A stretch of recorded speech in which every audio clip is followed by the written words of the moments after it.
Hi students, welcome to a lecture series of Special Relativity.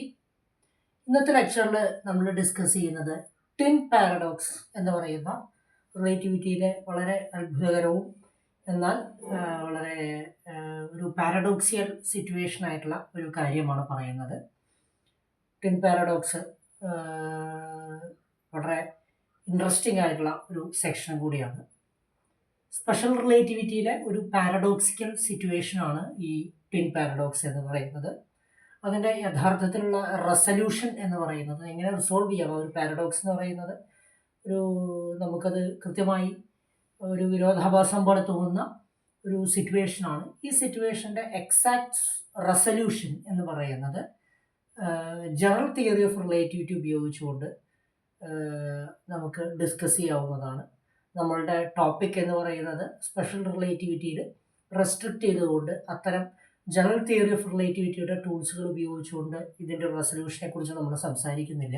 പക്ഷേ നമ്മൾ റിലേറ്റിവിറ്റിയുടെ ചില അടിസ്ഥാന ആശയങ്ങൾ ഉപയോഗിച്ചുകൊണ്ട് എസ്പെഷ്യലി ഡോപ്ലർ എഫക്റ്റ് പോലുള്ള ബിഹേവിയറുകൾ ഡിസ്കസ് ചെയ്തുകൊണ്ട് ക്വാണ്ടിറ്റേറ്റീവും ക്വാളിറ്റേറ്റീവുമായിട്ട് ഈ പാരഡോക്സിനെ റിസോൾവ് ചെയ്യുക എന്നുള്ളതാണ് നമ്മൾ ഈ ഒരു ലെക്ചറിൽ ഉദ്ദേശിക്കുന്നത്.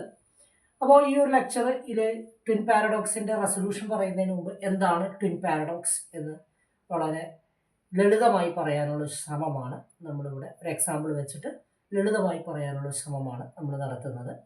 നമുക്ക് രണ്ട്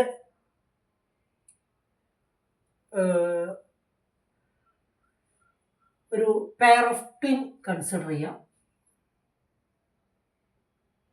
കൺസിഡർ ടു ഐഡന്റിക്കൽ ട്വിൻ. ഇവർക്ക് രണ്ട് പേരിടാം, Casper and his sister Amelia. So നമ്മൾ രണ്ട് ഇരട്ടകളെ കൺസിഡർ ചെയ്യാൻ പോവാണ്.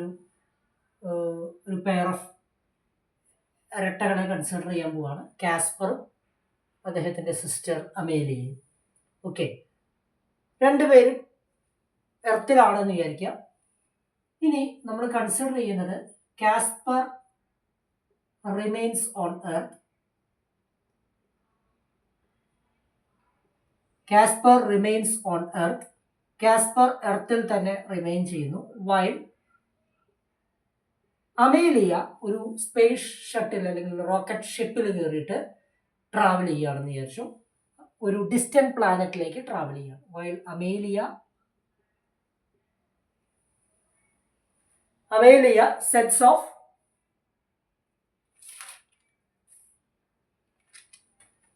in a rocket ship. Amelia sets off in a rocket ship.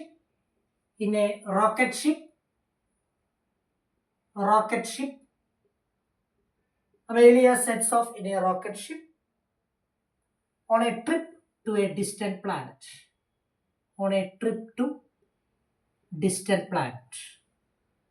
ഒരു ഡിസ്റ്റന്റ് പ്ലാനറ്റിലേക്ക് അമേലിയ പോവാണ് കൺസിഡർ ചെയ്യുക. അപ്പോൾ നമുക്ക് ഇങ്ങനെ കൺസിഡർ ചെയ്യാം, ഇതാണ് കാസ്പർ, അദ്ദേഹം എർത്തിൽ തന്നെയാണ്.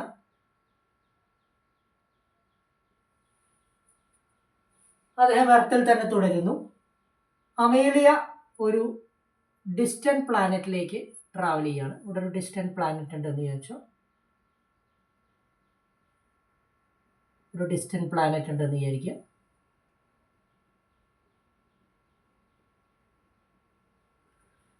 എന്നിട്ട് ഡിസ്റ്റന്റ് പ്ലാനറ്റിൽ എത്തിയിട്ട് she will return back.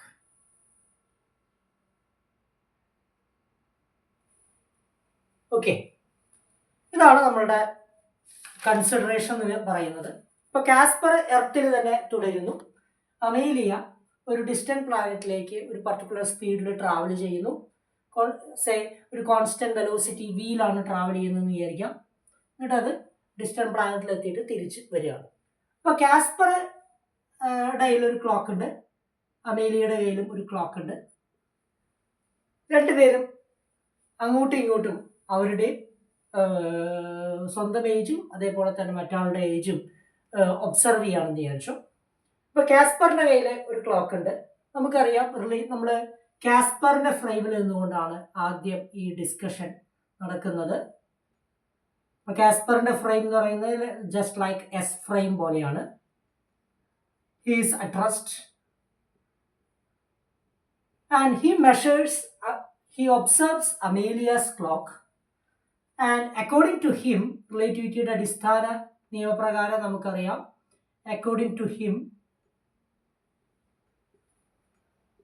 Amelia's clock is running slow. Casper അമേലിയയുടെ ക്ലോക്ക് ഒബ്സർവ് ചെയ്യുമ്പോൾ അമേലിയയുടെ ക്ലോക്ക് എന്ന് പറയുന്നത് കാസ്പറിനെ സംബന്ധിച്ചിടത്തോളം മോഷനിലാണ്. അതുകൊണ്ട് തന്നെ നമുക്കറിയാം ടൈം ഡയലേഷൻ ഇഫക്റ്റ് ഉണ്ടാവും. So a moving clock appears to go slow നമ്മൾ പഠിച്ചിട്ടുണ്ട്. സ്പെഷ്യൽ റിലേറ്റിവിറ്റിയുടെ ടൈം ഡയലേഷൻ ഉപയോഗിച്ചുകൊണ്ട് നമ്മൾ പഠിച്ചിട്ടുണ്ട്. A moving clock appears to go slow.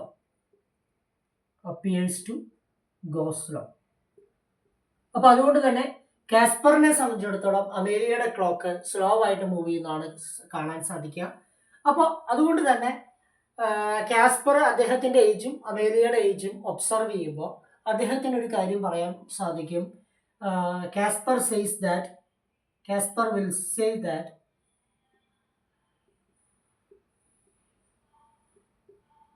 Amelia is younger than him.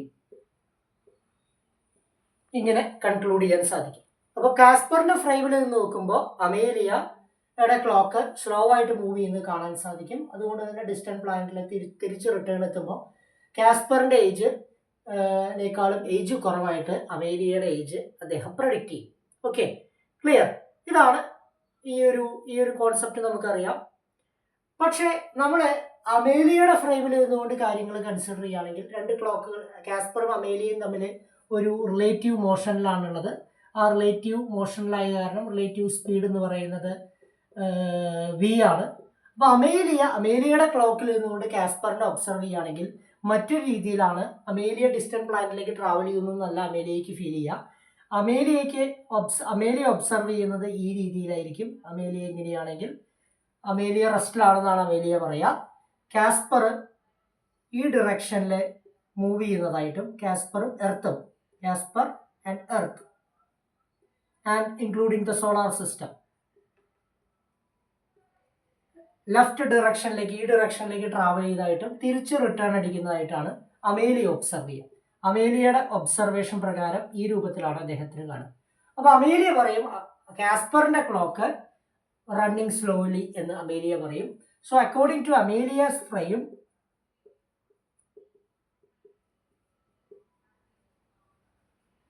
Casper's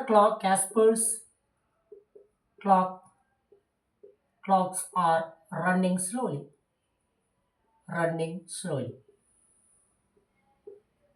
So ഓരോ ഒബ്സർവറും മറ്റൊരാളുടെ, അതായത് രണ്ട് ഒബ്സർവർ ഉണ്ട്. കാസ്പർ O എന്ന് പറയുന്ന ഒബ്സർവറും മറ്റേത് O പ്രൈം ആണെങ്കിൽ O എന്ന് പറയുന്നത് O പ്രൈമിന്റെ ക്ലോക്ക് സ്ലോ ആയിട്ട് മൂവ് ചെയ്യുന്നു എന്ന് പറയും. O പ്രൈം പറയും Oയുടെ ക്ലോക്ക് സ്ലോ ആയിട്ട് മൂവ് ചെയ്യുന്നു പറയും. അപ്പോൾ ആ അടിസ്ഥാനത്തിൽ അമേലിയയുടെ ഫ്രെയിമിൽ നിന്ന് നോക്കുമ്പോൾ കാസ്പറിന്റെ ക്ലോക്ക് റണ്ണിങ് സ്ലോലി എന്ന് നമുക്ക് പറയാൻ പറ്റും. അപ്പോൾ അതിൽ നിന്ന് കാസ്പർ കൺക്ലൂഡ് ചെയ്യുക എന്താണ്, അമേലിയ കൺക്ലൂഡ് ചെയ്യുന്നത് എങ്ങനെയാണ്? Amelia concludes that Caspar is younger than her. Casper അദ്ദേഹത്തിനേക്കാളും, കാസ്പർ എന്ന് പറയുന്നത് അമേലിയേക്കാളും യങ്ങർ ആണെന്ന് പറയും. സോ ഒരാൾ പറയും മറ്റാൾ യങ് ആണെന്ന്, ഇയാൾ പറയും മറ്റാൾ യങ് ആണെന്ന്. ഇതൊരു പാരഡോക്സിക്കൽ സിറ്റുവേഷൻ ആണ്. This is a paradoxical situation and this situation is called twin paradox. Okay, so ഒരു വട്ടം കൂടി പറയാം, ലളിതമായിട്ട് പറയാം. According to Caspar frame, according to Caspar, Amelia is younger. Amelia is younger than Caspar. Younger than, Amelia is younger than Caspar.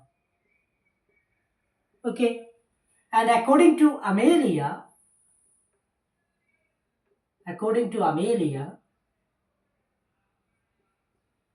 Caspar is younger than Amelia. Younger than Amelia.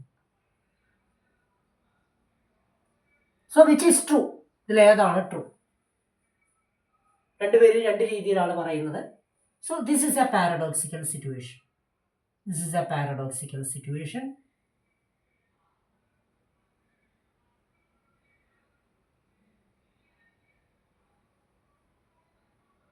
And this paradoxical situation is called twin paradox.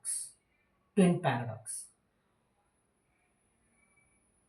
Special theory of റിലേറ്റിവിറ്റിയുടെ basic ടൂളുകൾ ഉപയോഗിച്ചുകൊണ്ട് ഈ paradox resolve ചെയ്യാൻ പറ്റില്ല. So നമ്മളുടെ ചോദ്യം എന്ന് പറയുന്നത് ഇത് എങ്ങനെ റിസോൾവ് ചെയ്യാം? സത്യത്തിൽ ആരാണ് യങ്ങർ? കാസ്പർ ആണോ അമേലിയ ആണോ? എങ്ങനെയാണ് നമുക്കിത് റിസോൾവ് ചെയ്യാം? ഈ ഒരു ആൻസർ കറക്റ്റ് അല്ല, ഇതൊരു പാരഡോക്സ് ആണ്. How to resolve it? ഇതാണ് നമ്മളുടെ ചോദ്യം. ഇങ്ങനൊരു പാരഡോക്സ് ഉണ്ടാവാനുള്ള കാരണം എന്താണ്? ഇതെങ്ങനെ റിസോൾവ് ചെയ്യാം? ഇതാണ് ഈ ഒരു സെക്ഷനിൽ നമ്മൾ കൈകാര്യം ചെയ്യാൻ ഉദ്ദേശിക്കുന്നത്. അപ്പോൾ അതിൻ്റെ റെസൊല്യൂഷനിലേക്ക് നമ്മൾ കിടക്കാൻ പോവാണ്.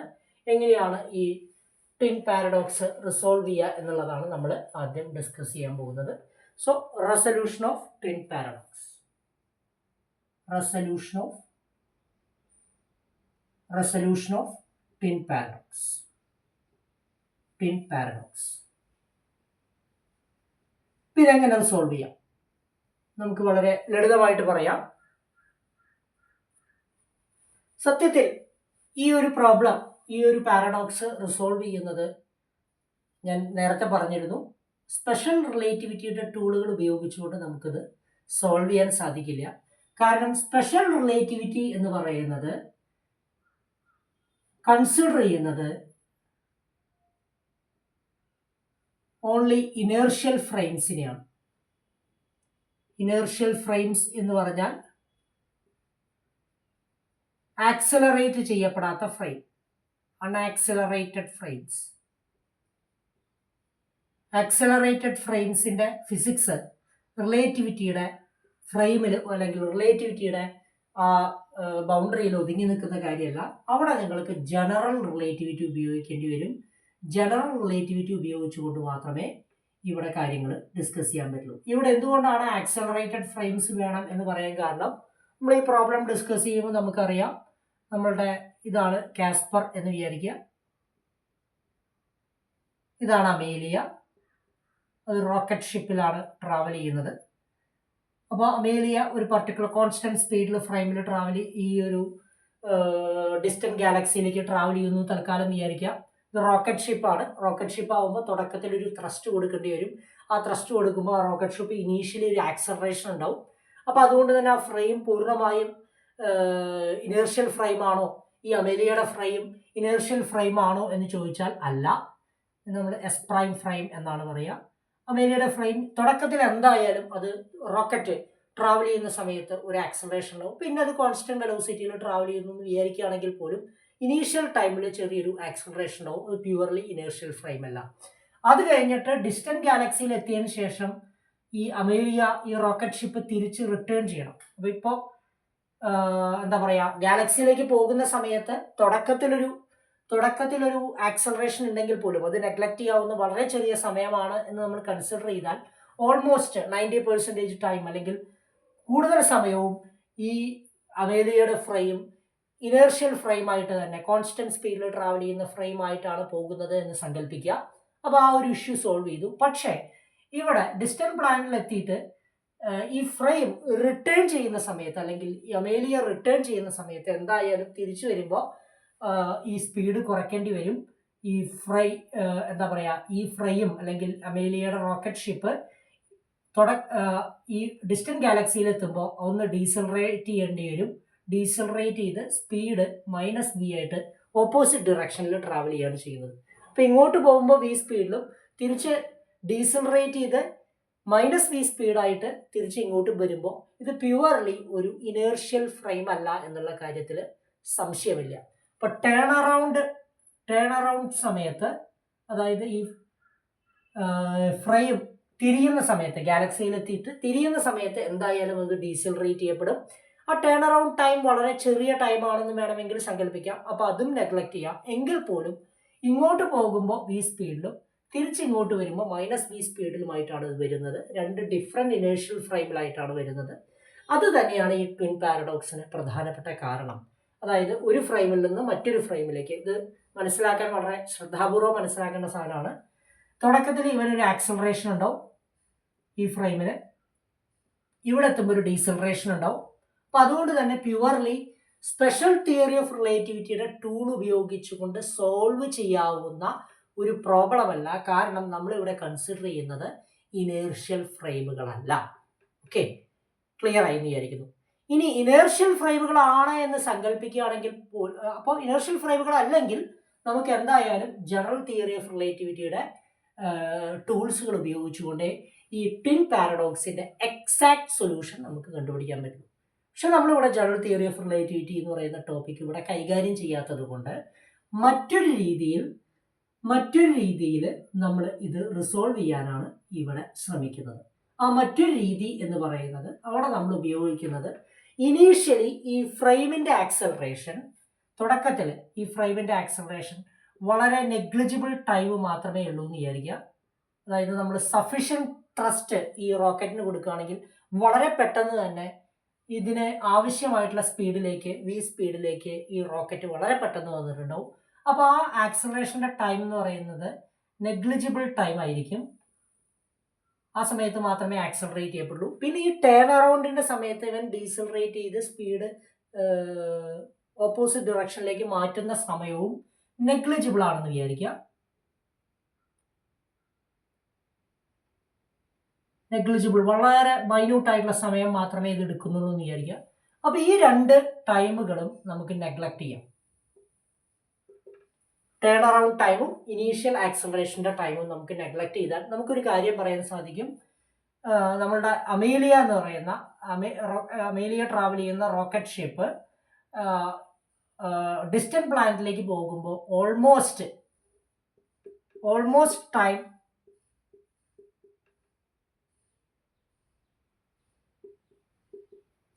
v സ്പീഡിൽ കോൺസ്റ്റന്റ് വെലോസിറ്റിയിലാണ് ട്രാവൽ ചെയ്യുന്നത് എന്ന് കൺസിഡർ ചെയ്യാം. അപ്പോൾ അതൊരു ഇനേർഷ്യൽ ഫ്രെയിമാണ്. തിരിച്ച് ഇങ്ങോട്ട് വരുമ്പോഴും ടേൺ അറൗണ്ട് ടൈമിലാവുമ്പോൾ -v ആയി മാത്രമേ ഉള്ളൂ. അപ്പോഴും ഓൾമോസ്റ്റ് ടൈം അത് ഇനേർഷ്യൽ ഫ്രെയിമിൽ തന്നെയാണ്, കോൺസ്റ്റന്റ് വെലോസിറ്റിയിലാണ് ട്രാവൽ ചെയ്യുന്നത്. പക്ഷെ ആ ഫ്രെയിമും ഈ ഫ്രെയിമും രണ്ടാണ്. കാരണം അങ്ങോട്ട് പോകുമ്പോൾ വിയും ഇങ്ങോട്ട് പോകുമ്പോൾ -v ആണ്.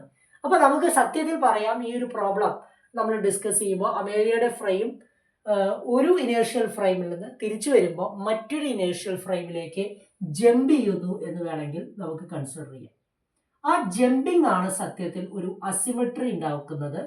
ആ അസിമെട്രിയുടെ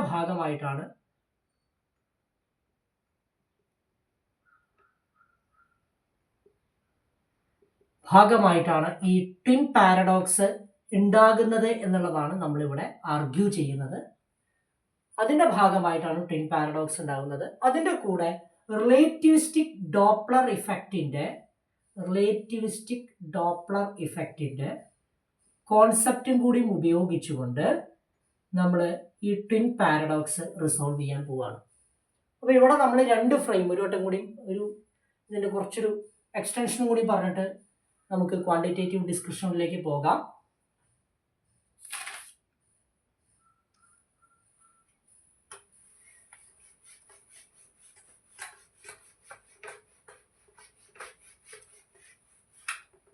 അപ്പോൾ ഒരു ക്വാളിറ്റേറ്റീവ് അനാലിസിസ് നമ്മൾ റിസൊല്യൂഷൻ കൺസിഡർ ചെയ്യുകയാണെങ്കിൽ, ക്വാളിറ്റേറ്റീവ് ഡിസ്ക്രിപ്ഷൻ നമ്മൾ പറയുകയാണെങ്കിൽ, ക്വാളിറ്റേറ്റീവായിട്ട് ഇതെങ്ങനെ ഡിസ്കസ് ചെയ്യാം എന്നുള്ളതാണ് നമ്മൾ പറയാൻ പോകുന്നത്. രണ്ടാളുകളുണ്ട്. ഒന്ന് കാസ്പർ, മറ്റൊന്ന് അമേലിയ. അമേലിയ ഒരു ഡിസ്റ്റൻറ്റ് പ്ലാനറ്റിലേക്ക് ട്രാവൽ ചെയ്യാണ്. +v സ്പീഡിൽ. ഇവിടെ ഒരു ഡിസ്റ്റൻറ്റ് പ്ലാനറ്റ് ഉണ്ട്. അവിടുന്ന് റിട്ടേൺ അടിക്കുന്നത് -v സ്പീഡിലാണ്. സോ നമ്മൾ പറഞ്ഞു ആക്ച്വലി അമേലിയ ഇപ്പോൾ വേറെ ഏത് ഒബ്സർവേഴ്സ്, ഇപ്പോൾ കാസ്പറോ അമേലിയോ അല്ലാതെ വേറെ ഏത് ഒബ്സർവേഴ്സ് ഇത് ഒബ്സർവ് ചെയ്യുമ്പോഴും അവർക്ക് കാണാൻ സാധിക്കുക കാസ്പർ എർത്തിൽ റസ്റ്റിൽ നിൽക്കുന്നതായിട്ടും അമേലിയ എന്ന് പറയുന്നത് v സ്പീഡിൽ ഡിസ്റ്റൻറ്റ് പ്ലാനറ്റിലേക്ക് ട്രാവൽ ചെയ്തിട്ട് -v സ്പീഡിൽ മറ്റൊരു ഡിസ്റ്റൻറ്റ് പ്ലാനറ്റിലേക്ക് അല്ല -v സ്പീഡിൽ തിരിച്ച് റിട്ടേൺ അടിക്കുന്നതായിട്ടാണ് കാണാൻ സാധിക്കുക. അപ്പോൾ it is Amelia according to all observers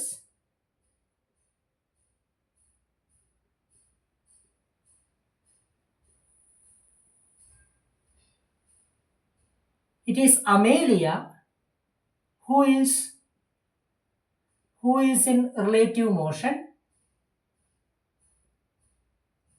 എന്ന് കൺക്ലൂഡ് ചെയ്യാൻ സാധിക്കും. മാത്രമല്ല അമേലിയയുടെ ഫ്രെയിം എന്ന് പറയുന്നത്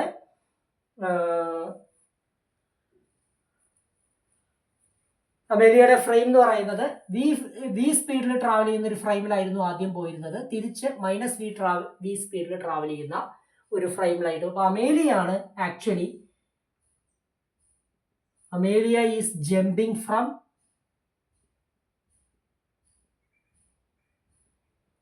one inertial frame to another inertial frame.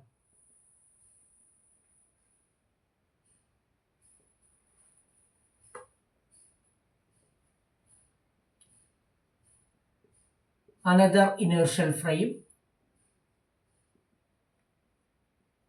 during her return journey. അപ്പോൾ ഈ ഒരു ഡിസ്കഷനിൽ നമ്മൾ വേറെ ഒബ്സർവേഴ്സിനെ വേറെ ഏതെങ്കിലും ഒരു ഏത് ഒബ്സർവർ നോക്കുകയാണെങ്കിലും നമുക്ക് ഈ ഒരു പ്രോബ്ലത്തിനെ നമ്മൾ ക്വാളിറ്റേറ്റീവായിട്ട് ഡിസ്ക്രൈബ് ചെയ്യുമ്പോൾ നമുക്ക് കാണാൻ സാധിക്കും കാസ്പർ എർത്തിലായിട്ടും അമേലിയ +v സ്പീഡിൽ അങ്ങോട്ട് ട്രാവൽ ചെയ്തിട്ട് -v സ്പീഡിൽ മറ്റൊരു ഫ്രെയിമിൽ ഇങ്ങോട്ട് തിരിച്ചു വരുന്നതായിട്ട് കൺസിഡർ ചെയ്യാൻ പറ്റും. അപ്പോൾ ആക്ച്വലി അമേലിയാണ് മൂവ് ചെയ്യുന്നത്. Actually Amelia is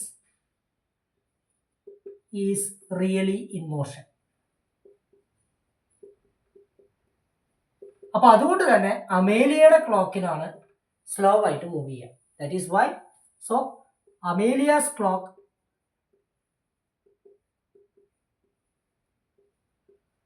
is running slowly. Special റിലേറ്റിവിറ്റിയുടെ കോൺസെപ്റ്റ് പ്രകാരം അമേലിയയുടെ ക്ലോക്കാണ് സ്ലോ ആയിട്ട് റൺ ചെയ്യുക. അതുകൊണ്ട് തന്നെ അമേലിയയാണ് കാസ്പറിനേക്കാളും യങ്ങർ ആയിട്ട് കാണാൻ സാധിക്കുക, യങ്ങർ ദാൻ കാസ്പർ. അപ്പോൾ അമേലിയയുടെ ക്ലോക്കാണ് സ്ലോ ആയിട്ട് റൺ ചെയ്യുന്നത്. അതുകൊണ്ട് തന്നെ അമേലിയാണ് കാസ്പറിനേക്കാളും യങ്ങർ ആയിട്ടുള്ളത് എന്ന് കൺക്ലൂഡ് ചെയ്യാൻ സാധിക്കും. ആ രൂപത്തിൽ നമുക്ക് ട്വിൻ പാരഡോക്സ് റിസോൾവ് ചെയ്യാൻ പറ്റും. ഇത് സത്യത്തിൽ ഒരു ക്വാളിറ്റേറ്റീവ് ആയിട്ടുള്ള ഡിസ്ക്രിപ്ഷൻ മാത്രമേ നമ്മൾ പറഞ്ഞുള്ളൂ. ഈ ഒരു ക്വാളിറ്റേറ്റീവ് ഡിസ്ക്രിപ്ഷനെ നമുക്ക് കുറച്ചും കൂടി ക്വാണ്ടിറ്റേറ്റീവായിട്ട്, കുറച്ചും കൂടി മാത്തമാറ്റിക്കലായിട്ടോ അല്ലെങ്കിൽ ഒരു ന്യൂമറിക്കൽ എക്സാമ്പിളിൻ്റെ സഹായത്തോടു കൂടി ഇത് എക്സ്പ്ലെയിൻ ചെയ്യാൻ സാധിക്കും. അതാണ് നമ്മളിനി ഡിസ്കസ് ചെയ്യാൻ ചെയ്യുന്നത്.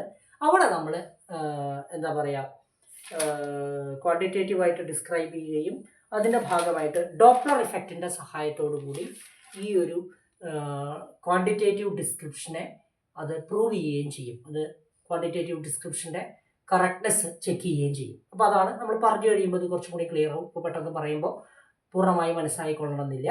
പക്ഷേ ഈ ഒരു ക്വാണ്ടിറ്റേറ്റീവ് ഡിസ്ക്രിപ്ഷൻ നടത്തുമ്പോൾ ഒരു എക്സാമ്പിൾ വെച്ചിട്ട് ഇത് ഡിസ്ക്രൈബ് ചെയ്യുമ്പോൾ അമേലിയ കാസ്പറിനേക്കാളും യങ്ങറായിട്ട് കിട്ടുന്ന റിസൾട്ട് നമുക്ക് ഏത് ഫ്രെയിമിൽ നിന്നുകൊണ്ടും നമുക്ക് കൺക്ലൂഡ് ചെയ്യാൻ സാധിക്കും. സത്യത്തിൽ ഇത് സ്പെഷ്യൽ റിലേറ്റിവിറ്റിയുടെ ഒരു പാരഡോക്സിക്കൽ സിറ്റുവേഷൻ തന്നെയാണ്.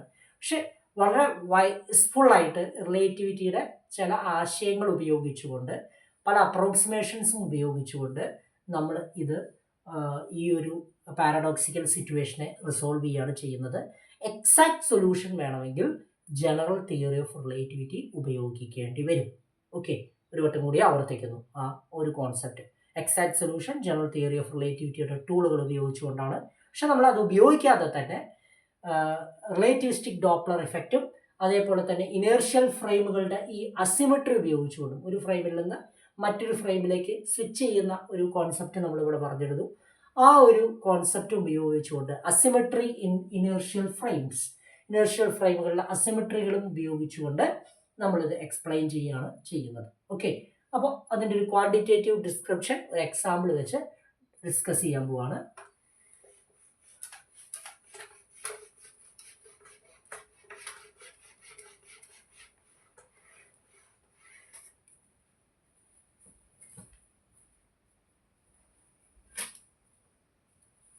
Quantitative description.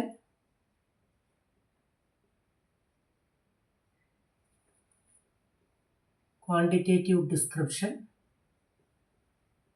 using a numerical example.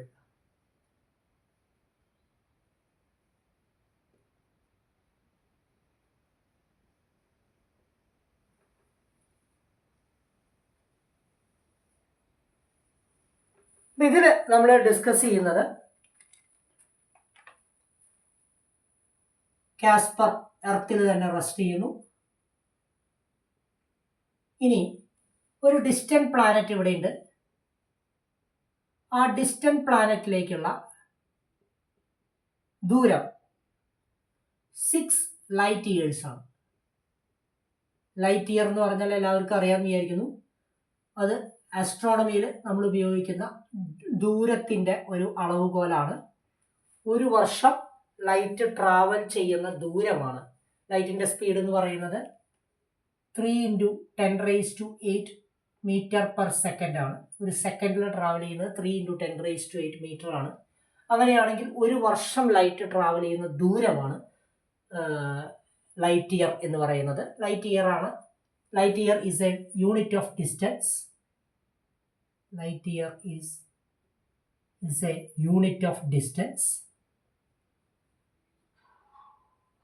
ലെങ്ത്തിന്റെ unit ആണ്. അസ്ട്രോണമിയിലൊക്കെ നമ്മൾ അതാണ് ഉപയോഗിക്കാറുള്ളത്. 6 ലൈറ്റ് ഇയേഴ്സ് ആണ് നമ്മളിവിടെ പറയുന്നത്. അതായത് ഇവിടെ നിന്ന് പ്ലാനറ്റിലേക്ക് ലൈറ്റിന്റെ സ്പീഡിൽ ട്രാവൽ ചെയ്താൽ 6 വർഷം കഴിഞ്ഞിട്ടാണ് പ്ലാനറ്റിലെത്തുക. അത്രയും ദൂരെയുള്ള ഒരു പ്ലാനറ്റാണ് നമ്മൾ കൺസിഡർ ചെയ്യുന്നത്. ഇനി നമ്മൾ അമേലിയ ഉണ്ട് നമ്മുടെ കയ്യിൽ. Amelia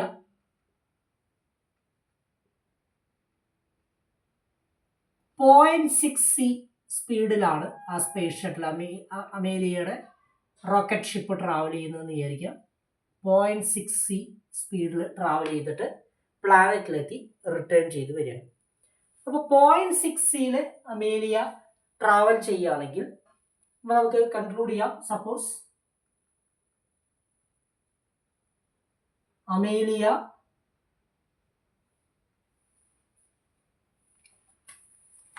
travels with 0.6c towards a distant galaxy 6 light years away. Then, according to കാസ്പറിന്റെ ഫ്രെയിമിൽ നിന്നുകൊണ്ട് നമ്മളിത് കൺസിഡർ ചെയ്യാൻ പോവാണ്.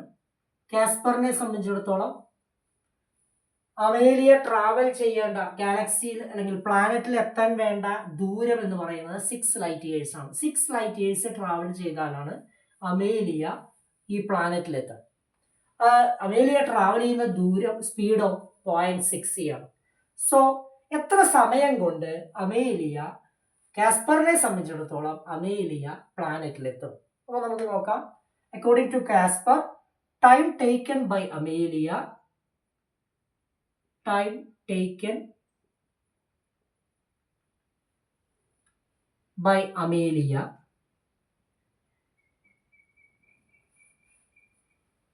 to reach the planet.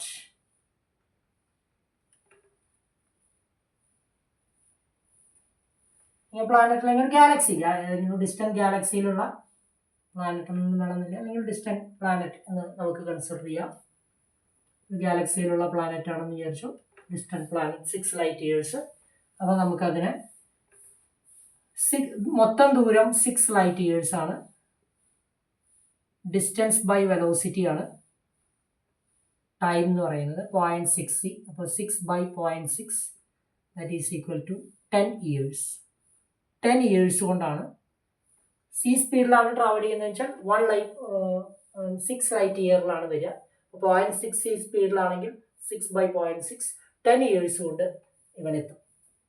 അപ്പോൾ ഈ ഡിസ്റ്റന്റ് പ്ലാനറ്റിലേക്ക് അമേലിയ എത്തിച്ചേരാൻ വേണ്ട സമയം എന്ന് പറയുന്നത് 10 വർഷമാണ്. 10 വർഷം കഴിയുമ്പോഴാണ് അമേലിയ ഈ പ്ലാനറ്റിലെത്തുക. Okay, clear.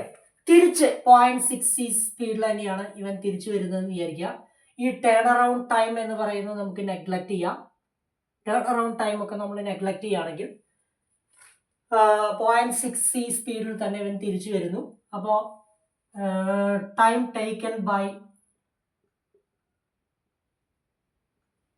by Amelia to return back to Earth എത്ര വരും? വീണ്ടും 6 ലൈറ്റ് ഇയേഴ്സ് ദൂരം ട്രാവൽ ചെയ്യണം. അതേ സ്പീഡ് തന്നെ 0.6c. അപ്പോൾ ഉത്തരം 10 years അഗെയിൻ വരും. Equation number 2. സോ മൊത്തം അമേലിയ, കാസ്പറിനെ സംബന്ധിച്ചിടത്തോളം മൊത്തം അമേലിയ ട്രാവൽ ചെയ്ത സമയം എത്ര വരും? 10 + 10 20 years. സോ therefore നമുക്ക് ഇങ്ങനെ കൺക്ലൂഡ് ചെയ്യാം. therefore when Amelia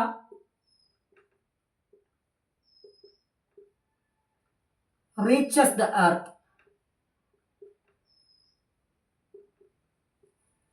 she is gone for a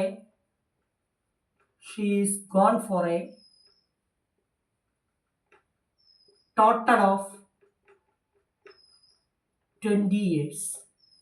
20 വർഷം കഴിഞ്ഞിട്ട് തിരിച്ചുള്ളൂ. അപ്പോൾ കാസ്പറിന് 20 വയസ്സ്, കാസ്പർ തുടങ്ങുമ്പോൾ കാസ്പറിന്റെ ഏജ് 0 ആണെന്ന് ചോദിച്ചു. 20 വയസ്സ് 20ാമത്തെ ബർത്ത്ഡേക്ക് അമേലിയ തിരിച്ച്, കാസ്പറിന്റെ 20ാമത്തെ ബർത്ത്ഡേക്ക് അമേലിയ തിരിച്ച് എത്തിയിട്ടുണ്ടാവും. ഓക്കെ, അപ്പോൾ അമേലിയയുടെ ഏജ് എത്രയുണ്ടാവും എന്നുള്ളതാണ് വേറൊരു ചോദ്യം. ഇതിൻ്റെ ഒരു സബ്സെക്ഷൻ ആയിട്ടൊരു കാര്യം കൂടി പറയട്ടെ. വളരെ ഇൻട്രസ്റ്റിംഗ് ആയിട്ടുള്ള ഒരു ആശയമായതുകൊണ്ട് മാത്രമാണ് പറയുന്നത്. കാസ്പർ ഒരു ഡിസ്റ്റന്റ് പ്ലാനറ്റിൽ അമേലിയ എത്തുന്നത് എപ്പോൾ അറിയും എന്നുള്ളതാണ് ചോദ്യം. 10 വർഷം കഴിഞ്ഞാൽ അമേലിയ ഡിസ്റ്റന്റ് പ്ലാനറ്റിൽ എത്തിച്ചേരും. പക്ഷെ കാസ്പർ അപ്പം തന്നെ അമേലിയ എത്തി എന്ന് കാസ്പറിന് ഇൻഫർമേഷൻ കിട്ടും. കാസ്പറിന് എങ്ങനെയാണ് ഇൻഫർമേഷൻ കിട്ടുക? ഡിസ്റ്റന്റ് പ്ലാനറ്റിലുള്ള ഒരു ലൈറ്റ് സിഗ്നൽ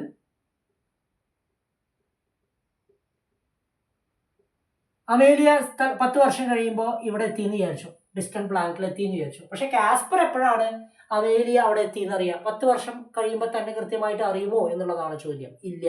കാരണം എന്താ? കാസ്പറിന് അമേലിയ എത്തിയെന്ന് ഉറപ്പാക്കണമെങ്കിൽ അമേലിയനെ ഈ ഡിസ്റ്റന്റ് പ്ലാനറ്റിൽ കാസ്പറിന് കാണണം. കാസ്പറിന് എങ്ങനെയാണ് കാണാൻ സാധിക്കുക? ഈ ഡിസ്റ്റന്റ് പ്ലാനറ്റിൽ നിന്ന് ഒരു ലൈറ്റ് സിഗ്നൽ കാസ്പറിന്റെ കണ്ണിൽ വന്ന് പതിക്കുമ്പോഴാണ്, കാസ്പറിന്റെ അടുത്ത് എത്തിച്ചേരുമ്പോഴാണ് കാസ്പർ കൺക്ലൂഡ് ചെയ്യുക. പക്ഷെ 10 വർഷം കൊണ്ട് അമേലിയ ട്രാവൽ ചെയ്ത് ഈ ഡിസ്റ്റന്റ് പ്ലാനറ്റിൽ എത്തിക്കഴിഞ്ഞാലും പിന്നെ 6 വർഷം എടുക്കും. അതായത് കാസ്പർ ഇതാണെന്ന് വിചാരിച്ചോ, ഡിസ്റ്റന്റ് പ്ലാനറ്റ് ഇവിടെയാണ്, 10 വർഷം കൊണ്ട് 10 years കൊണ്ട് അമേലിയ ഇവിടെ എത്തി. പക്ഷെ അവിടെ നിന്ന് ഒരു ലൈറ്റ് സിഗ്നൽ അപ്പം പുറപ്പെട്ട് കാസ്പറിലെത്തുമ്പോഴേക്കും വീണ്ടും 6 years എടുക്കും. 6 ലൈറ്റ് ഇയേഴ്സ് ആണ് ദൂരം. അപ്പോൾ 6 years എടുത്താലാണ് ലൈറ്റ് സിഗ്നൽ ഇവിടെ എത്തുള്ളൂ. അപ്പോൾ ടോട്ടൽ 16 വർഷം കഴിയുമ്പോഴാണ്, കാസ്പറിന് 16ാമത്തെ വയസ്സ് എത്തുമ്പോഴാണ് അമേലിയ ഡിസ്റ്റന്റ് പ്ലാനറ്റിൽ എത്തി എന്ന് കാസ്പർ കൺക്ലൂഡ് ചെയ്യുന്നത്. പിന്നീട് വെറും 4 years കഴിഞ്ഞാൽ അമേലിയ ഇവിടെ തിരിച്ചെത്തുകയും ചെയ്യും. ഓക്കെ, ആശയം ക്ലിയർ ആയി വിചാരിച്ചു. ഒരു ഇൻട്രസ്റ്റിംഗ് ആയിട്ടുള്ള ആശയമായതുകൊണ്ട് പ്രത്യേകം പറഞ്ഞു എന്ന് മാത്രമേ ഉള്ളൂ. Okay, then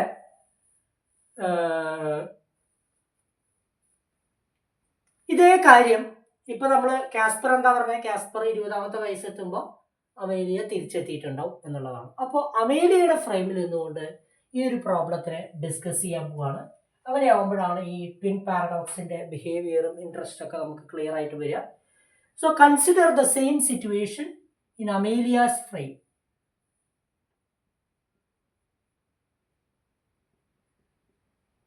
Consider the same situation in Amelia's frame. അമേലിയയുടെ ഫ്രെയിമിൽ നിന്നുകൊണ്ട് ഈ സിറ്റുവേഷൻ കൈകാര്യം ചെയ്യുമ്പോൾ, കാരണം അമേലിയ ഈസ് മൂവിങ്, സോ ഈ എർത്തിൽ നിന്ന് ഡിസ്റ്റന്റ് പ്ലാനറ്റിലേക്കുള്ള ദൂരം കാസ്പർ പറഞ്ഞ എത്രയാണ്? കാസ്പർ റസ്സലാണ് L0 is equal to 6 light years.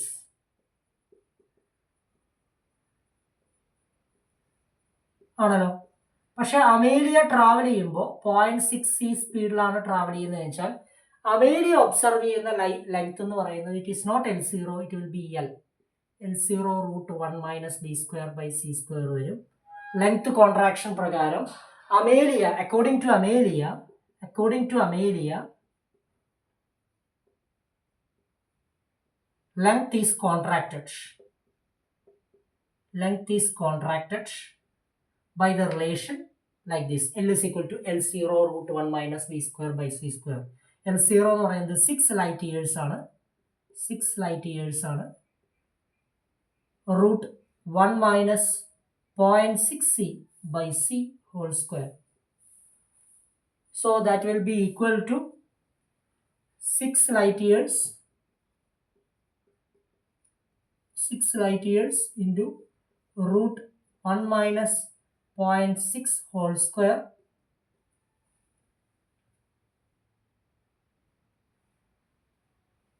So the result will be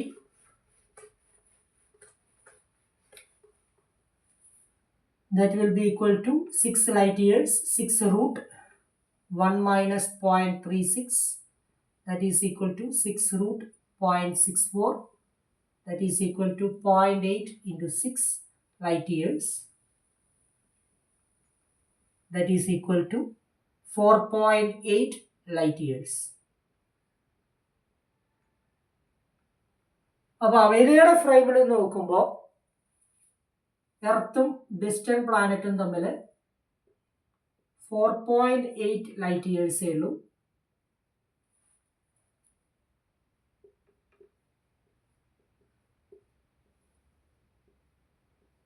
okay, 4.8 light ഇയേഴ്സേ ഉള്ളൂ. അപ്പോൾ അമേലിയ മെഷർ ചെയ്യുന്ന സമയം എത്രയാണ്? അമേലിയയെ സംബന്ധിച്ചിടത്തോളം അമേലിയ പ്ലാനറ്റിലെത്താൻ, എർത്തിൽ നിന്ന് പ്ലാനറ്റിലേക്ക് എത്താൻ വേണ്ട സമയം എത്രയായിരിക്കും? Time taken by Amelia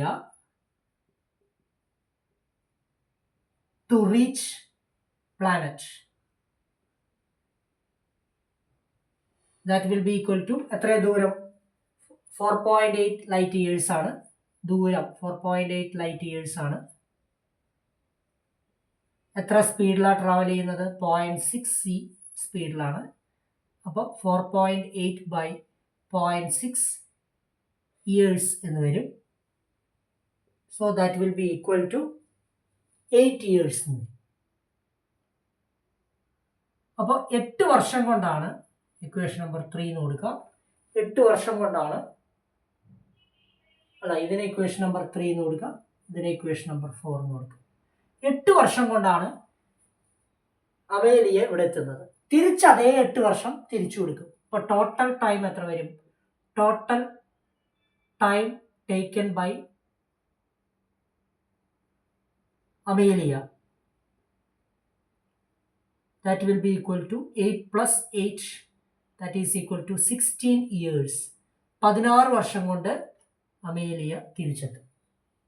okay, മൊത്തം ട്രിപ്പിന് 16 വർഷമാണ് എടുക്കുക. അപ്പോൾ കാസ്പറിന്റെ 20ാമത്തെ ബർത്ത്ഡേയിൽ 20th birthday of Casper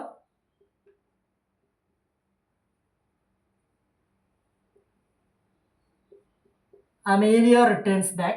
Amelia's birthday will be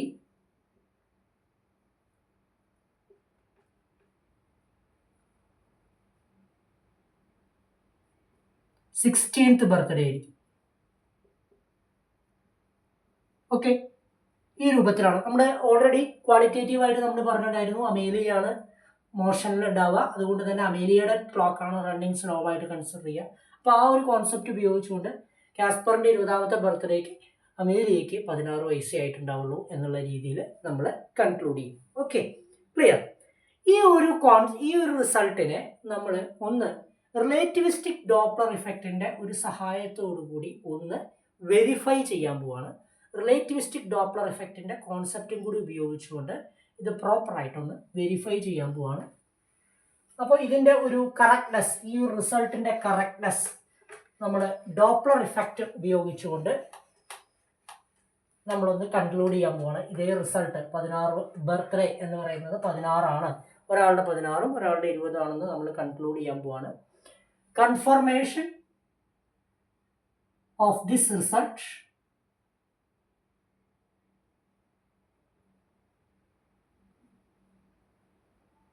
using relativistic Doppler effect. Relativistic Doppler effect.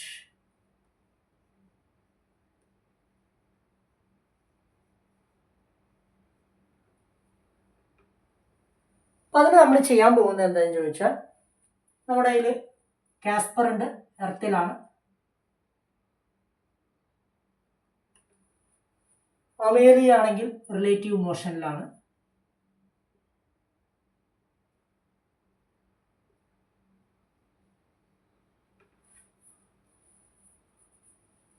ഇവിടെ ഒരു ഡിസ്റ്റന്റ് പ്ലാനറ്റ് ഉണ്ട്.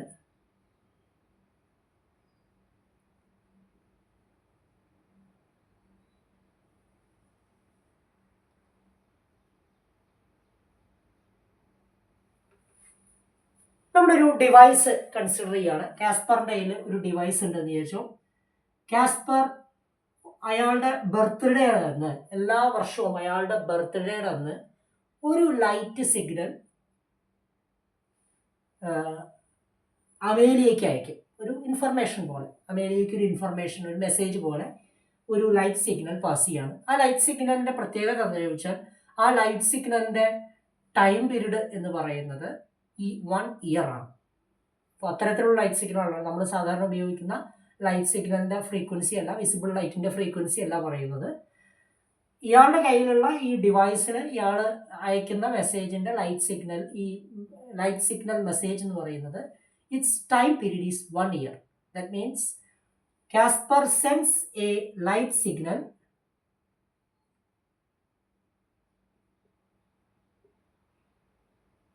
every year on his birthday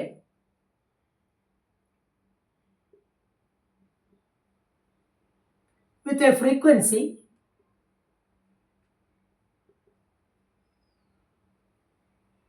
എന്ന് പറഞ്ഞാൽ 1 ടൈം പീരീഡ് ആണ്, 1 ഇയർ. അത്രയും അങ്ങനൊരു ഫ്രീക്വൻസി ഉള്ള ഒരു സിഗ്നലിനാണ് അയാൾ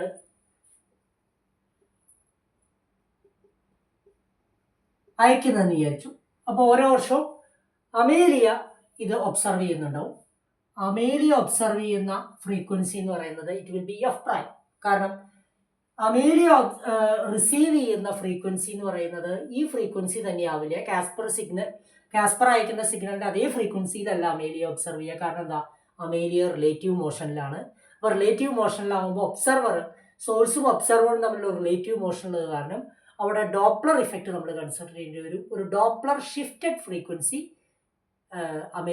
അതായിരിക്കും അമേലിയ ഒബ്സർവ് ചെയ്യുന്നത്. അപ്പോൾ Amelia receives this signal with a Doppler shifted frequency.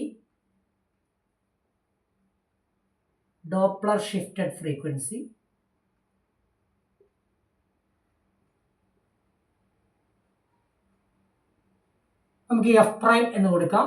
നമുക്കറിയാം, ഇപ്പോൾ ഒരു സോഴ്സ് ഇങ്ങനെയാണ്, സോഴ്സിൽ നിന്നൊരു സിഗ്നൽ പുറപ്പെടുന്നുണ്ട് എഫ് എന്നുള്ളത്.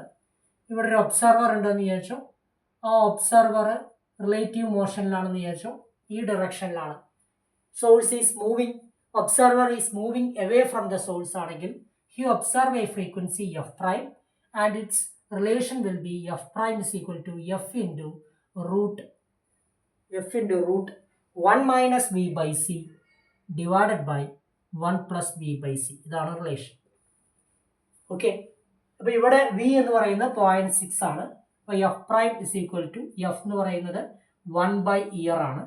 1 by year root 1 minus 0.6c by C divided by 1 plus 0.6c divided by C ഇങ്ങനെ വരും. അപ്പോൾ 1 by year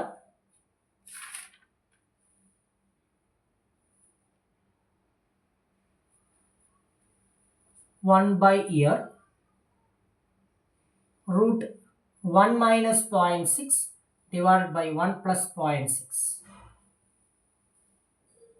So that will be equal to rearrange ചെയ്താൽ കിട്ടും 0.5 per year. അപ്പോൾ ഫ്രീക്വൻസി എന്ന് പറയുന്നത് 0.6 per year ആണ്. ഒരു വർഷം 0.5 എന്ന് പറയുമ്പോൾ he will receive, Amelia will receive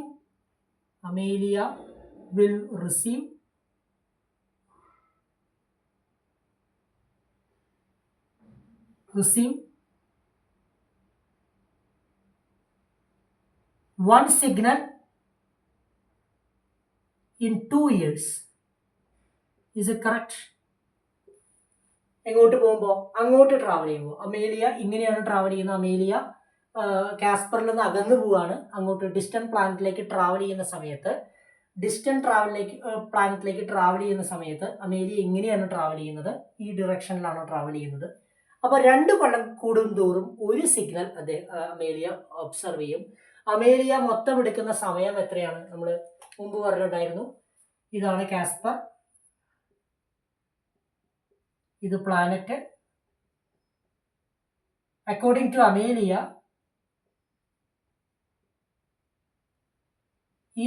ഈ സമയം എന്ന് പറയുന്നത് 8 years ആണ്. 8 years കൊണ്ടാണ്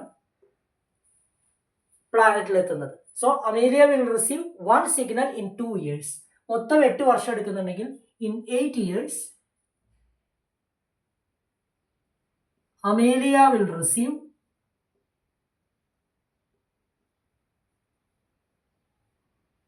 4 signals. കാസ്പർ അയാളുടെ ഓരോ ബർത്ത്ഡേക്കുമാണ് ഓരോ സിഗ്നൽ വിടുന്നത്. അപ്പോൾ കാസ്പർ അയാളുടെ ബർത്ത്ഡേ സമയത്ത് ഒരു സിഗ്നൽ വിടും. അമേലിയ ഡിസ്റ്റന്റ് പ്ലാനറ്റിൽ എത്തുന്ന സമയം കൊണ്ട് 4 സിഗ്നൽ റിസീവ് ചെയ്തിട്ടുണ്ടാവും. വെറും 4 സിഗ്നൽസേ റിസീവ് ചെയ്തിട്ടുണ്ടാവുള്ളൂ. മൊത്തം 8 വർഷം കടന്നു പോയിട്ടുണ്ട്. ഇനി അമേലിയ തിരിച്ചിങ്ങോട്ട് വരിക.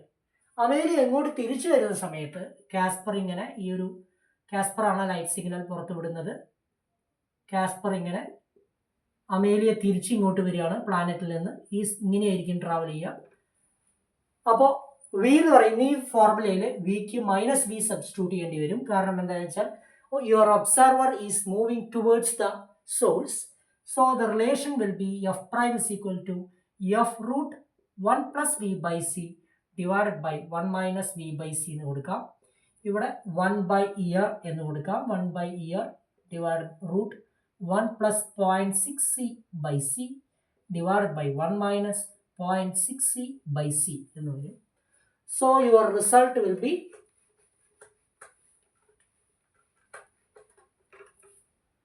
f prime is equal to 1 by year root 1 plus 0.6 divided by 1 minus 0.6.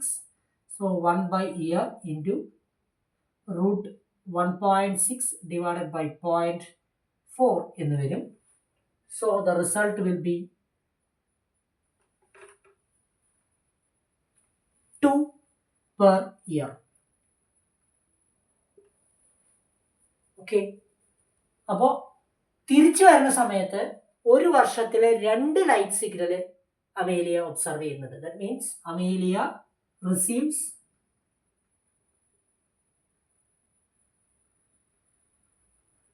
2 light signals in 1 year. in 1 year. So a total of 8 വർഷമാണ് തിരിച്ച് ഇങ്ങോട്ട് വരാൻ എടുക്കുന്നത്. അപ്പോൾ ടോട്ടൽ ഓഫ് 16 ലൈറ്റ് സിഗ്നൽസ്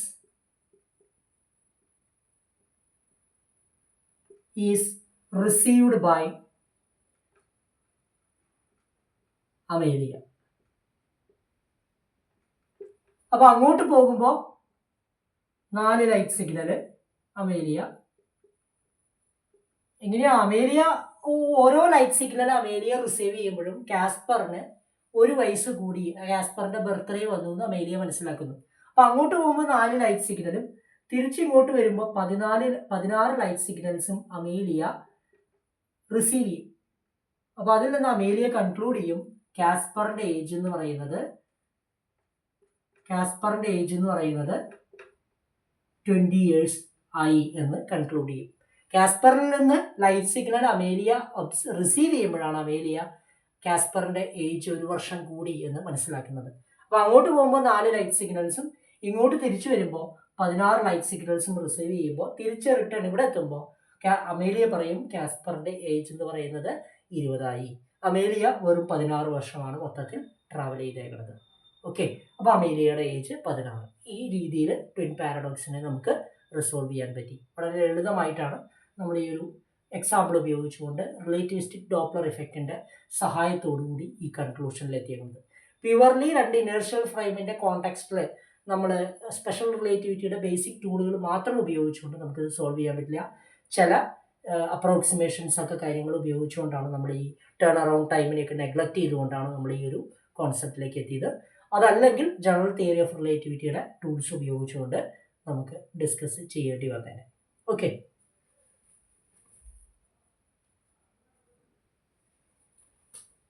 ഇനി നമ്മൾ ഈ ഒരു കോൺസെപ്റ്റ്, ഇപ്പൊ നമ്മൾ പറഞ്ഞ കോൺസെപ്റ്റ് നമ്മളൊരു കാര്യം കൂടി ഉപയോഗിച്ചുകൊണ്ട് ഇത് എക്സ്പ്ലെയിൻ ചെയ്യാൻ പോവാണ്. സ്പേസ് ടൈം ഡയഗ്രം ഉപയോഗിച്ചുകൊണ്ട് ഇത് എങ്ങനെ എക്സ്പ്ലെയിൻ ചെയ്യാമെന്നുള്ളതാണ്. സ്പേസ് ടൈം ഡയഗ്രം എന്ന് പറയുന്നത് സത്യത്തിൽ നിങ്ങൾക്കൊരു പുതിയ ആശയമായിരിക്കും. പക്ഷെ നമ്മളിത് ന്യൂട്ടോണിയൻ മെക്കാനിക്സിലൊക്കെ പൊസിഷൻ ടൈം ഗ്രാഫൊക്കെ നമ്മൾ ഓൾറെഡി വരച്ചിട്ടുണ്ട്. ഇപ്പോൾ പൊസിഷൻ ടൈം ഗ്രാഫ് ഏത് പാർട്ടിക്കിളിൻ്റെ ആണെങ്കിൽ പ്രൊജക്ടൈൽ മോഷനോ എന്താണെങ്കിലും ഒരു പൊസിഷനും ടൈമും വെച്ചിട്ടുള്ള ഒരു ഗ്രാഫ് നമ്മൾ പലപ്പോഴും വരയ്ക്കാറുണ്ട്. Time along X axis and position along Y axis, ഈ രൂപത്തിലാണ് നമ്മൾ റെപ്രസെൻറ്റ് ചെയ്യുക. ഒരു സ്ട്രൈറ്റ് ലൈൻ പല രൂപത്തിൽ പല പ്ലോട്ടുകളായി ട്രജക്ടറിയൊക്കെ നമ്മൾ ഈ രൂപത്തിൽ നമ്മൾ ഡിസ്കസ് ചെയ്യാറുണ്ട് പൊസിഷനും ടൈമും വെച്ചിട്ട്. അതേപോലത്തെ ഒരു ഗ്രാഫാണ് ഈ ഒരു സ്പേസ് ടൈം ഡയഗ്രാം എന്ന് പറയുന്നത്. സ്പേസ് ടൈം ഡയഗ്രാം വളരെ ഇമ്പോർട്ടൻ്റ് ആണ് റിലേറ്റിവിറ്റിയെ സംബന്ധിച്ചിടത്തോളം. സ്പേസ് ടൈം ഡയഗ്രാം എന്ന് പറഞ്ഞാൽ വൈ ആക്സിസിൽ, അതായത് വെർട്ടിക്കൽ ആക്സിസിൽ ടൈം എടുക്കും, ഹൊറിസോണ്ടൽ ആക്സിസിൽ ഡിസ്റ്റൻസ് കൊടുക്കും. നോർമലി ഡിസ്റ്റൻസും ടൈമും വെച്ചിട്ടുള്ള ഒരു പ്ലോട്ടാണ് നമ്മൾ കൺസിഡർ ചെയ്യുക. ഇതാണ് സ്പേസ് ടൈം ഡയഗ്രാം എന്ന് പറയുന്നത്, ഡിസ്റ്റൻസും ടൈമും വെച്ചിട്ടുള്ള ഗ്രാഫ്. അപ്പോൾ ഒരു എക്സാമ്പിൾ പറയുകയാണെങ്കിൽ ഒരു പാർട്ടിക്കിൾ റസ്റ്റിലാണെന്ന് വിചാരിച്ചു. അപ്പോൾ അതിൻ്റെ പൊസിഷൻ സമയത്തിനനുസരിച്ച് മാറുന്നില്ല. ഇറ്റ്സ് പൊസിഷൻ ടൈം ഗ്രാഫ് അല്ലെങ്കിൽ space time diagram will be like this. It will be a straight line parallel to the time axis. ഇതാണ് പാർട്ടിക്കിൾ അറ്റ് റെസ്റ്റ്.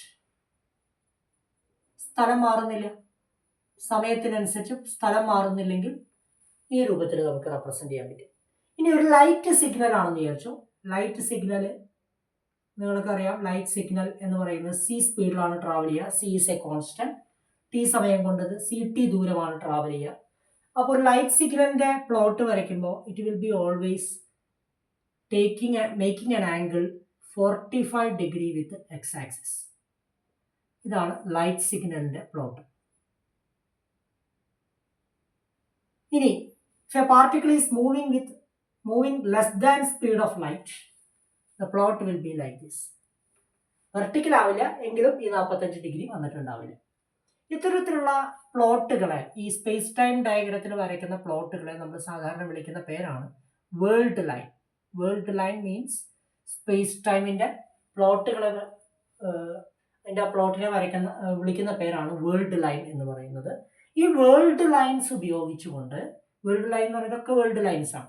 ഈ വേൾഡ് ലൈൻസ് ഉപയോഗിച്ചുകൊണ്ട് നമുക്ക് വളരെ ലളിതമായിട്ട് ഈ ഇപ്പം നമ്മൾ പറഞ്ഞ ട്വിൻ പാരഡോക്സ് ഡിസ്കസ് ചെയ്യാം. അതിൻ്റെ കൂടെ ഒരു കാര്യം കൂടിയും ഇതിൽ പറയാണ്. ഇപ്പോൾ നമ്മളുടെ ഇതാണ് സ്പേസ് ടൈം ഡയഗ്രാം എന്ന് വിചാരിക്കുക. ഒരു പാർട്ടിക്കിളിൻ്റെ ഡിസ്റ്റൻസും ടൈമും, ഇവിടെ ഒരു ആംഗിൾ തീറ്റ നമ്മൾ വെർട്ടിക്കൽ ആക്സിസുമായിട്ട് ഉണ്ടാക്കുന്ന ഒരു ആംഗിൾ റെപ്രസെൻ്റ് ചെയ്യാണ്. അപ്പോൾ നിങ്ങൾക്ക് ഇതിൽ നിന്ന് ടാൻ തീറ്റ എഴുതാൻ പറ്റും.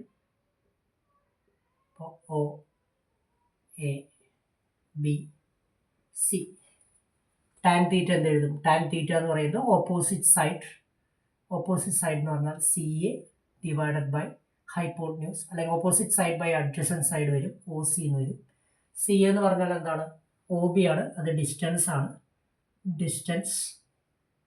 ഒ സി എന്ന് പറയുന്നത് ടൈമാണ്, ഡിസ്റ്റൻസ് ബൈ ടൈമാണ്. ടാൻ തീറ്റ എന്ന് പറഞ്ഞാൽ ഡിസ്റ്റൻസ് ബൈ ടൈമാണ് വരിക. ഡിസ്റ്റൻസ് ബൈ ടൈം എന്ന് പറഞ്ഞാൽ it is nothing but velocity.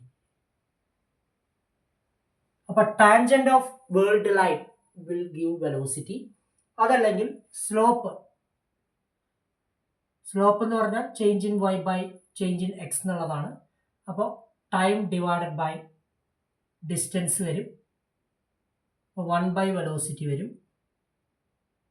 അപ്പോൾ വെലോസിറ്റി ബിക്കംസ്, വേൾഡ് ലൈൻ്റെ വെലോസിറ്റി എന്ന് പറയുന്നത് inverse of slope of world line ആയിരിക്കും. Inverse of slope of world line. അപ്പോൾ ഓർത്ത് വയ്ക്കുക, വേൾഡ് ലൈൻ്റെ ഇൻവേഴ്സ് ഓഫ് സ്ലോപ്പാണ് വെലോസിറ്റി വരിക.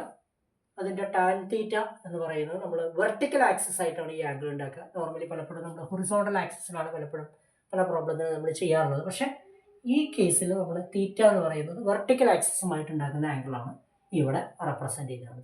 അപ്പോൾ ഇത്തരം കാര്യങ്ങൾ ഒരു ധാരണ ഉണ്ടാവണം. ഇത് വെച്ചിട്ടാണ് നമ്മൾ ഈ നമ്മളുടെ ട്വിൻ പാരഡോക്സിൻ്റെ വേൾഡ് ലൈൻ ഒന്ന് വരയ്ക്കാൻ പോകുന്നത്. കാസ്പറിൻ്റെയും അമേലിയയുടെയൊക്കെ വേൾഡ് ലൈൻസ് നമ്മൾ ഡിസ്കസ് ചെയ്യാൻ പോവാണ്. കാസ്പറിൻ്റെ ഫ്രെയിമിൽ നിന്നുകൊണ്ടാണ് നമ്മളിത് ഡിസ്കസ് ചെയ്യുന്നത്. So let us draw world lines of Caspar and Amelia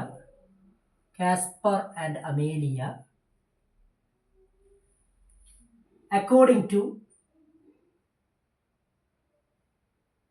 Caspar's point of view, Caspar's frame. നമുക്കറിയാം നമ്മളുടെ പ്രോബ്ലം എന്ന് പറയുന്നത് കാസ്പർ ഇങ്ങനെ റെസ്റ്റിലാണ്, എർത്തിലാണ് നിൽക്കുന്നത്. കാസ്പർ എർത്തിലാണ് നിൽക്കുന്നത്. അമേലിയ 0.6 ട്രാവൽ ചെയ്യാണ്. ഇവിടെ ഒരു ഡിസ്റ്റന്റ് പ്ലാനറ്റ് ഉണ്ട്. ഡിസ്റ്റന്റ് പ്ലാനറ്റിലേക്ക് ഉള്ള ദൂരം എന്ന് പറയുന്നത് 6 ലൈറ്റ് ഇയേഴ്സ് ആണ്.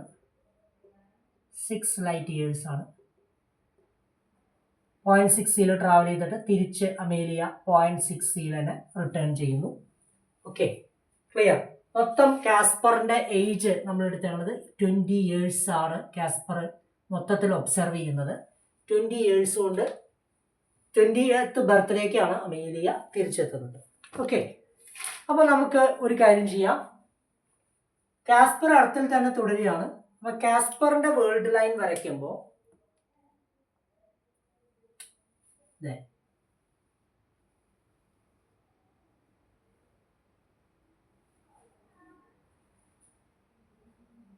ഡിസ്റ്റൻസ് ഇൻ ലൈറ്റ് ഇയേഴ്സിൽ ഡിസ്റ്റൻസ് വരയ്ക്കാം.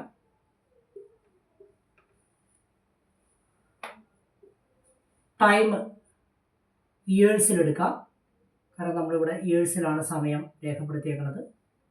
ഇതാണ് നമ്മളുടെ പ്ലോട്ട്. നമുക്കൊരു കാര്യം ചെയ്യാം. കാസ്പർ 20 വർഷമാണ് അയാളുടെ ബർത്ത്ഡേ. ഈ 20th ബർത്ത്ഡേക്കാണ് അമേലിയ തിരിച്ചെത്തുന്നത്. കാസ്പർ ആണെങ്കിൽ എർത്തിൽ റെസ്റ്റ് ചെയ്ത് നിൽക്കുകയാണ്. അപ്പോൾ കാസ്പറെ സംബന്ധിച്ചിടത്തോളം ഇതാണ് കാസ്പറിൻ്റെ പൊസിഷൻ എന്ന് വിചാരിക്കുക.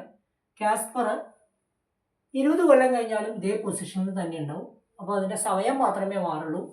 അപ്പോൾ നമുക്ക് ഇങ്ങനെ എടുക്കാം. ഇതാണ് കാസ്പറിൻ്റെ വേൾഡ് ലൈൻ. ഈ രൂപത്തിൽ വരയ്ക്കാം. വെർട്ടിക്കൽ ആക്സിസ് ആയിരിക്കും. ടൈം മാത്രമേ മാറുള്ളൂ, പൊസിഷൻ മാറുന്നില്ല. So Casper's world line will be this.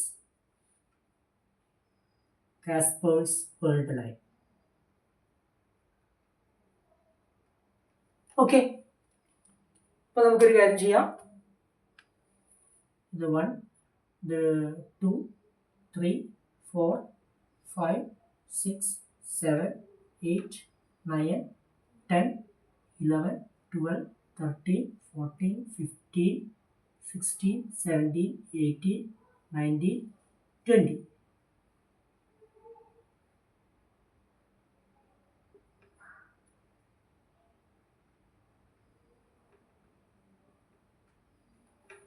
കാസ്പറിൻ്റെ world line ഈ ബ്ലാക്ക് ലൈൻ വെച്ചിട്ടാണ് ഞാൻ റെപ്രസെൻറ്റ് ചെയ്തത്. കാസ്പറിൻ്റെ വേൾഡ് ലൈൻ ഇങ്ങനെയായിരിക്കും. ഓക്കെ, ഇനി അമേലിയയുടെ വേൾഡ് ലൈൻ എങ്ങനെ വരും? അമേലിയ എന്ന് പറയുന്നത് 0.6c സ്പീഡിലാണ് ട്രാവൽ ചെയ്യുന്നത്. 0.6c സ്പീഡിലാണ് ട്രാവൽ ചെയ്യുന്നത്. നമ്മളിപ്പോൾ തന്നെ പറഞ്ഞു അമേലിയ മൊത്തം ട്രാവൽ ചെയ്യുന്ന ദൂരം എത്രയാണ്? 6 ലൈറ്റ് ഇയേഴ്സ് ആണ്. കാസ്പറിനെ സംബന്ധിച്ചിടത്തോളം she will take 6 light years to reach the planet. 6 light years to reach the planet. അപ്പോൾ 6 ലൈറ്റ് ഇയേഴ്സ് കൊണ്ട് നമുക്ക് ഇവിടെ ഒന്ന് റെപ്രസെൻറ്റ് ചെയ്യാം. ഡിസ്റ്റൻസ് 0, 1, 2, 3, 4, 5, 6, 7, 8, 9, 10. 10 വർഷം മതിയായിരിക്കും. ഓക്കെ, 6 ലൈറ്റ് ഇയേഴ്സ് കൊണ്ട് 10 ലൈറ്റ് ഇയേഴ്സ് മതിയായിരിക്കും. ആ 6 ലൈറ്റ് ഇയേഴ്സ് കൊണ്ട് ഈ അമേലിയ എവിടെ എത്തും? അമേലിയ എന്ന് പറയുന്നത് ഡിസ്റ്റന്റ് പ്ലാനറ്റിലേക്ക് എത്തും. ഓക്കെ, കാസ്പറിനെ സംബന്ധിച്ചിടത്തോളം അത് 10 വർഷം കൊണ്ടാണ് നമുക്കുണ്ടാവുക. അപ്പോൾ നമുക്ക് അമേലിയ എന്ന് പറയുന്നത് 0.6c സ്പീഡിലാണ് ട്രാവൽ ചെയ്യുന്നത്. അപ്പോൾ അതുകൊണ്ട് തന്നെ അമേലിയ 6 ലൈറ്റ് ഇയേഴ്സ് ദൂരം എത്ര വർഷം കൊണ്ടാണ്? കാസ്പർ എത്ര പറയുന്നത്? 10 വർഷം കൊണ്ടാണ് ട്രാവൽ ചെയ്യുന്നത്. അപ്പോൾ അമേലിയയുടെ വേൾഡ് ലൈൻ എന്ന് പറയുന്നത് നമുക്ക് ഇങ്ങനെ റെപ്രസെൻറ്റ് ചെയ്യാൻ സാധിക്കും. ഓക്കെ, അതിൻ്റെ ടാൻജൻറ്റ് ടാൻ തീറ്റ എന്ന് പറയുന്നത് നമുക്കറിയാം. ടാൻ തീറ്റ എന്ന് പറയുന്നത് വി ആണ് വരിക. ഇത് 0.6c ആണ് വരിക. 0.6c ആണ് ടാൻ തീറ്റ വരിക, സ്പീഡ് എന്ന് പറയുന്നത്. അപ്പോൾ അതുകൊണ്ട് തന്നെ 0.6c സ്പീഡിൽ ട്രാവൽ ചെയ്യുന്ന ടാൻജൻറ്റ് ഈ ആംഗിൾ എന്ന് പറയുന്നത് ടാൻ തീറ്റ എന്ന് പറയുന്നത് 0.6, it will B around 31 degree ആണ് വരിക. ആ റേഞ്ചിൽ വരുന്ന രീതിയിലുള്ള ഒരു പ്ലോട്ടാണ് നമ്മൾ ഇവിടെ റെപ്രസെൻറ്റ് ചെയ്യുക. ടാൻ തീറ്റ എന്ന് പറയുന്നത് 0.6, ടാൻജൻറ്റ് എന്ന് പറയുന്നത് ഈ രൂപത്തിൽ വരയ്ക്കുന്ന രീതിയിൽ നമ്മളൊരു പ്ലോട്ട് വരയ്ക്കും. ഇവിടെ 10 ലൈറ്റ് ഇയേഴ്സ്. ഇനി റിട്ടേൺ ജേണിക്കും അതേ സമയം തന്നെയാണ് എടുക്കുക. റിട്ടേൺ ജേണിക്കും 6 ലൈറ്റ് ഇയേഴ്സ് ദൂരമാണ് അമേലിയയ്ക്ക് ട്രാവൽ ചെയ്യേണ്ടത്. അത് 10 വർഷം കൊണ്ട് ട്രാവൽ ചെയ്യും. So Amelia's world line for return journey will be like this.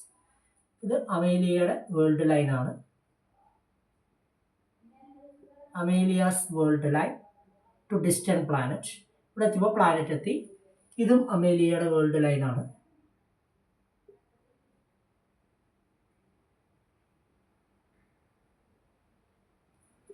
Okay, ഇനി നമുക്കറിയാം ലൈറ്റ് സിഗ്നലിൻ്റെ വേൾഡ് ലൈൻ എങ്ങനെയാണ് നമ്മൾ റെപ്രസെൻറ്റ് ചെയ്യുക? ലൈറ്റ് സിഗ്നലിൻ്റെ വേൾഡ് ലൈൻ എന്ന് പറയുന്നത് 45 ഡിഗ്രിയിൽ വരയ്ക്കാവുന്ന വേൾഡ് ലൈൻസ് ആണ്. നമ്മൾ ഉണ്ടായിരുന്നു കാസ്പർ അദ്ദേഹത്തിൻ്റെ ഓരോ ബർത്ത്ഡേക്കും ലൈറ്റ് സിഗ്നൽസ് വിടും. അമേലിയ അത് ഒബ്സർവ് ചെയ്യും, അമേലിയ റിസീവ് ചെയ്യും എന്ന് പറഞ്ഞിട്ടുണ്ടായിരുന്നു. അമേലിയ പ്ലാനറ്റ് എത്തുന്നവരെ 4 ലൈറ്റ് സിഗ്നലാണ് റിസീവ് ചെയ്യുക. പ്ലാനറ്റ് കഴിഞ്ഞ് ഇവിടെ തിരിച്ചെത്തുമ്പോഴേക്കും വീണ്ടും 16 ലൈറ്റ് സിഗ്നൽസ് റിസീവ് ചെയ്തിട്ടുണ്ടാവും. ഓരോ ബർത്ത്ഡേക്കാണ് കാസ്പർ ലൈറ്റ് സിഗ്നൽ വിടുന്നത്. ലൈറ്റ് സിഗ്നൽ എന്ന് പറഞ്ഞാൽ ലൈറ്റ് സിഗ്നലിൻ്റെ വേൾഡ് ലൈൻ എന്ന് പറഞ്ഞാൽ ഇറ്റ് വിൽ ബി 45 ഡിഗ്രിയിൽ വരയ്ക്കാവുന്ന വേൾഡ് ലൈനാണ്. അപ്പോൾ ഈ പ്ലാനറ്റ് എത്തുമ്പോഴേക്കും 4 ലൈറ്റ് സിഗ്നൽസ് റിസീവ് ചെയ്യുന്ന രൂപത്തിൽ നമ്മളിത് വരയ്ക്കണം. 45 ഡിഗ്രിയിൽ 2 3 നാലാമത്തെ ലൈൻസ്, ഇതൊക്കെ ലൈറ്റ് സിഗ്നൽസ് ആണ്. ഈ ഓരോ ബ്ലാക്ക് ലൈനുകളും ഇതൊക്കെ ലൈറ്റ് സിഗ്നൽസുകളാണ്. അങ്ങനെ ആ 4 ലൈറ്റ് സിഗ്നൽസ് പ്ലാനറ്റ് എത്തുമ്പോഴേക്കും അവർ റിസീവ് ചെയ്തു. പിന്നീട് ബാക്കി 16 ലൈറ്റ് സിഗ്നൽസ് തിരിച്ച് റിട്ടേൺ ജേണിയിലാണ് അവർ ഒബ്സർവ് ചെയ്യുന്നത്. ബ്ലൂ ലൈനിലാണ് ഞാൻ ഇവിടെ രേഖപ്പെടുത്തിയത്. 16 ലൈറ്റ് സിഗ്നൽസ് 3 4 5 6 7 8 9 10 11 12 13 14 15 16. ഓക്കെ, 16. അപ്പോൾ ഇതിൽ 6 ലൈറ്റ് സിഗ്നൽസും പിന്നീട് 16 ലൈറ്റ് സിഗ്നൽസും അവർ റിസീവ് ചെയ്യും. അപ്പോൾ അതിൽ നിന്ന് ഈ വേൾഡ് ലൈൻ വെച്ചിട്ട് നമുക്ക് വളരെ ലളിതമായിട്ട് ഈ സ്പേസ് ടൈം ഡയഗ്രം വേൾഡ് ലൈനും ഉപയോഗിച്ചുകൊണ്ട് അമേലിയ മൊത്തം 20 ലൈറ്റ് സിഗ്നൽസ് റിസീവ് ചെയ്തു. അങ്ങനെ കാസ്പറിൻ്റെ ഏജ് എന്ന് പറയുന്നത് എത്രയാണെന്ന് പറയാൻ പറ്റും, 20 എന്ന് അമേലിയ കൺക്ലൂഡ് ചെയ്യുന്നതും ഈ വേൾഡ് ലൈനിൻ്റെ അല്ലെങ്കിൽ ഈ സ്പേസ് ടൈം ഡയഗ്രത്തിൻ്റെ കോൺസെപ്റ്റ് ഉപയോഗിച്ചുകൊണ്ട് എക്സ്പ്ലെയിൻ ചെയ്യാൻ സാധിക്കും. ഇത്രയാണ് നമുക്ക് ഈ ലെക്ചറിൽ കൈകാര്യം ചെയ്യാനുള്ളത്. അടുത്ത ലെക്ചർ എന്ന് പറയുന്നത് റിലേറ്റിവിസ്റ്റിക് ഡൈനാമിക്സ്, റിലേറ്റിവിറ്റിയുടെ ഏറ്റവും ബേസിക് ഏറ്റവും ഇമ്പോർട്ടൻ്റ് ആയിട്ടുള്ള ഒരു സ്പെഷ്യൽ